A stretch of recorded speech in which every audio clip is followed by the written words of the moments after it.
కేరళలో ఉత్కంఠ కొనసాగుతోంది. అసెంబ్లీ ఎన్నికల ఫలితాలు వెలువడి వారం రోజులైన ముఖ్యమంత్రి పీఠంపై కూర్చునేదెవరో ఇంకా చేరలేదు. సీఎం ఎంపికపై కాంగ్రెస్ అధిష్టానం ముమ్మర కసరత్తులు చేస్తోంది. ఇందులో భాగంగా రాష్ట్ర పార్టీ మాజీ అధ్యక్షులతో ఇవాళ సంప్రదింపులు జరుపుతోంది. కేరళ రాష్ట్రానికి చెందిన పార్టీ సీనియర్ నేతలు ఏకే ఆంటనీ, కె సుధాకరన్లతో అధిష్టాన పెద్దలు చర్చించబోతున్నారు.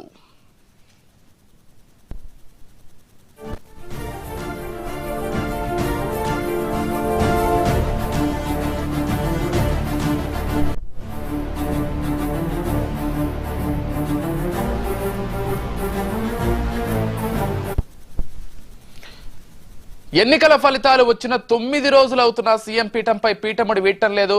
కేరళ సీఎం రేసులో వీడి సతీశన్, రమేష్ చెన్నితాల, కేసీ వేణుగోపాల్ వంటి సీనియర్ నేతలు ఉన్నారు. దీంతో కొత్త సీఎం ఎంపిక కోసం హైకమాండ్ అజయ్ మాకన్, ముకుల్ వాస్నికందతో పరిశీలకులుగా కేరళకు పంపించింది. వారు కొత్తగా ఎన్నికైన ఎమ్మెల్యేలతో విడివిడిగా సమావేశమై వారి అభిప్రాయాలు సేకరిస్తున్నారు.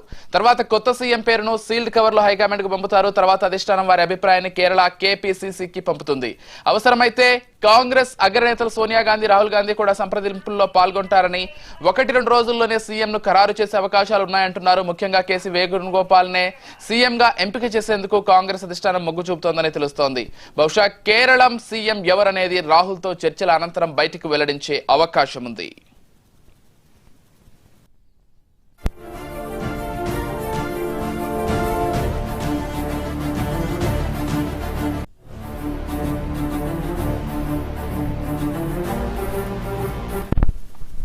దాదాపు దశాబ్ద కాలం పాటు అధికారానికి దూరమైన కాంగ్రెస్ పార్టీ ఎట్టకేలకు 10 ఏళ్లు కేరళం గడ్డపై తిరిగి అధికారంలోకి వచ్చింది. ఈసారి కేరళంలో కాంగ్రెస్ నేతృత్వంలోని యూడీఎఫ్ 140 స్థానాలకు గాను 102 సీట్లలో విజయం సాధించింది.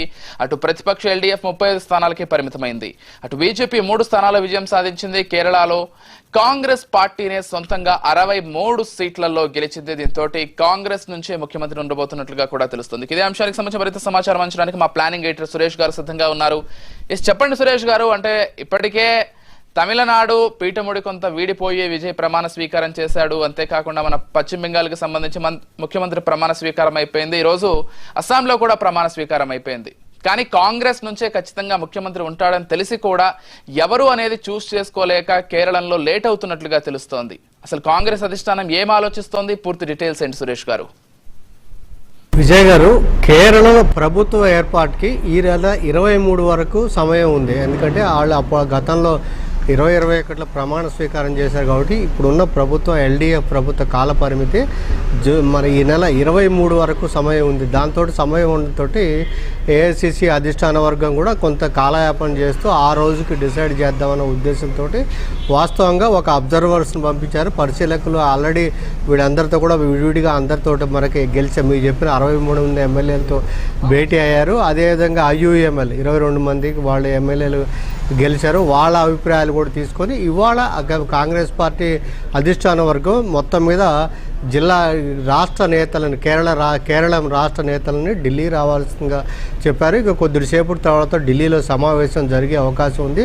మీరు చెప్పినట్టుగానే ప్రధానంగా రాహుల్ గాంధీ గారికి కేసీ వేణుగోపాల్ గారి మీద కొంచెం ఆయన్ని సీఎం చేయాలనే ఉద్దేశంలో రాహుల్ గాంధీ గారు ఉన్నారు అనే అభిప్రాయంతో అభిప్రాయ సేకరణ కూడా ఆ దిశలోనే సాగింది. యాక్చువల్గా గెలిచిన 63 మంది ఎమ్మెల్యేలో మెజారిటీ ఎమ్మెల్యేలు కేసీ వేణుగోపాల్ గారికి సీఎం అభ్యర్థిత్వానికి బలపరిచారు. అయితే కొంతమంది మాత్రం ఒక 15-16 మంది ఎమ్మెల్యేలు మాత్రం అధిష్టానం వరకు ఏ నిర్ణయం తీసుకున్నా దానికి కట్టుబడి ఉంటామని చెప్పారు. అయితే ఇక్కడ ఏదైతే యూడీఎఫ్లో భాగస్వామ్య పక్షాలైన ఐయుఎంఎల్ ఇతర పార్టీలు వీడి సతీశన్ గారికి మద్దతు ప్రకటిస్తున్నారు. మీకు తెలుసు వీడి సతీశన్ గారు ఇప్పుడు ప్రతిపక్ష నాయకుడిగా ఇప్పుడు ఉన్నారు. అంతకుముందు ప్రతిపక్ష నాయకుడిగా రమేష్ చెన్నితాల కూడా సీఎం రేసులో ఉన్నారు. ముగ్గురు ఉన్నారు. కానీ వీడి సతీశన్ గారు యాక్చువల్గా మరి అపోజిషన్లో ఉండి దానికి చాలా గట్టిగా ఫైట్ చేయడం, దాంతో నేపథ్యంలో పైగా కేసీ వేణుగోపాల్ గారు మళ్ళీ అసెంబ్లీకి ఒక సీట్ని ఖాళీ చేయించి అక్కడి నుంచి మళ్ళీ కంటెస్ట్ చేయాల్సిన పరిస్థితి కాబట్టి వీడి సతీశన్ గారికి యూడీఎఫ్లోని భాగస్వామ్య పక్షాలు మద్దతు ప్రకటిస్తున్నాయి. మీకు తెలుసు 2016లో ఎల్డీఎఫ్ అధికారులకు వచ్చింది. 1980 నుంచి 2016 వరకు కూడా యూడీఎఫ్ గవర్నమెంటే కేరళలో ఉంది. అయితే ఎల్డిఎఫ్ రావడంతో 16, 21 రెండుసార్లు కూడా ఉండడం, 10 ఏళ్ల పాటు పినరాయి విజయన్ గారు ఉండటం, ఇప్పుడు జరిగిన మనకు ఎన్నికల్లో పూర్తి మెజారిటీ మీది అన్నట్టుగానే యాక్చువల్గా 71 మ్యాజిక్ ఫిగర్ అయితే యూడిఎఫ్కే 102 స్థానాలు వచ్చాయి. కాబట్టి ప్రభుత్వ ఏర్పాటుకి నడపడానికి ఎలాంటి ఇబ్బంది లేదు. అయితే ఎవరికి సీఎం చేయాలనే దాని మీద మీరు అంటే ఒక రకంగా ఇప్పుడు నిన్న పిఎం గారు చెప్పినట్టుగా కాంగ్రెస్ పార్టీ కేవలం ఇప్పటి వరకు కూడా 3 రాష్ట్రాలు, అక్కడ హిమాచల్ ప్రదేశ్, కర్ణాటక, తెలంగాణ 3 రాష్ట్రాలను, అలాంటిది ఎలాంటి నిర్ణయం తీసుకుని ఇప్పుడు తాజాగా కేరళ వస్తే 4వ రాష్ట్రం అవుతుంది. అయితే నిన్న మోడీ గారు కూడా చెప్పారు, ఏదైతే డిఎంకే తోడు దాదాపు 25 ఏళ్ల పాటు కలిసి నడిచిన మనకి కాంగ్రెస్ పార్టీ సడన్గా టీవీకేకి, విజయ్కి దానికి మద్దతు ఇవ్వడానికి కాంగ్రెస్ పార్టీ వ్యవహార శైలి ఎలా ఉంది అనే దానికి ఒక ఎగ్జాంపుల్ కింద మోడీ చెప్పి, అంటే డిఎంకే కూడా దాని మీద చాలా తీవ్రంగా, అలాంటిది పూర్తి మెజారిటీతో గెలిచినప్పటికి కూడా ఇంకా సీఎం అభ్యర్థిని ఖరారు చేయడంలో ఈ తాత్సారం. ఒకటేమో టైం ఉంది, వేరే విషయం, కానీ స్పష్టత ఇవ్వడానికి ఎలాంటి అడ్డంకి లేపినప్పుడు కూడా నాంచడం అనే దాని మీదనే కొంచెం ఒక విమర్శ అనేది వ్యక్తం అవుతుంది. అయితే వాళ్ళు రాష్ట్ర నాయకత్వానికి స్పష్టంగా ఆదేశాలు జారీ చేశారంట, ఎవరు కూడా మీరు మాట్లాడొద్దు అని. విజయ్ గారు అంటే వేణుగోపాల్ పేరే ఎక్కువగా వినిపిస్తోంది, అటు ఏదైతే కాంగ్రెస్ అధిష్టానం కూడా ఆయన వైపే ఎక్కువగా మొగ్గు చూపుతోందని తెలుస్తోంది. సో దానికి సంబంధించిన అప్డేట్ ఉందా సురేష్ గారు?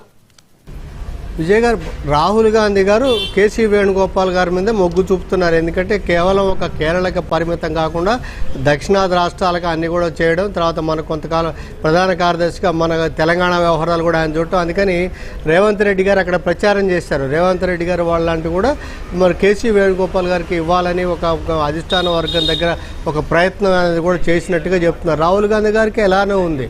ఖర్గే గారు ఏంటంటే అక్కడి నుంచి ఒపీనియన్ తీసుకోవాలి. మెజారిటీ ఎమ్మెల్యేలు కూడా కేసీ వేణుగోపాల్ గారికి చెప్పారు. అయితే యూఎం అంటే బాగా యూడిఎఫ్లోని భాగస్వామ్య పక్షాలు మాత్రం విడి సతీశన్ గారు, ఆయన కొంచెం ఈ 5 ఏళ్ళు చాలా కష్టపడ్డారు కాబట్టి పార్టీని నిలబెట్టడానికి, పార్టీని ముందుకు తీసుకెళ్ళడానికి, కాబట్టి ఆయన వైపు మొగ్గు చూపుతున్నారు. దీంతో ఈ రాష్ట్ర నాయకులను సాటిస్ఫై చేయాలి. ఎందుకంటే కేసీ వేణుగోపాల్ గారికి ఇచ్చినప్పుడు కూడా రాష్ట్ర నాయకులను సాటిస్ఫై చేయాలి. కాబట్టి ఇవాళ అధిష్టాన వర్గం మొత్తం కాంగ్రెస్ మనకి కేరళ నేతలు ఢిల్లీ పిలిచారు. విజయ్ గారు రైట్, థ్యాంక్ యూ సురేష్ గారు.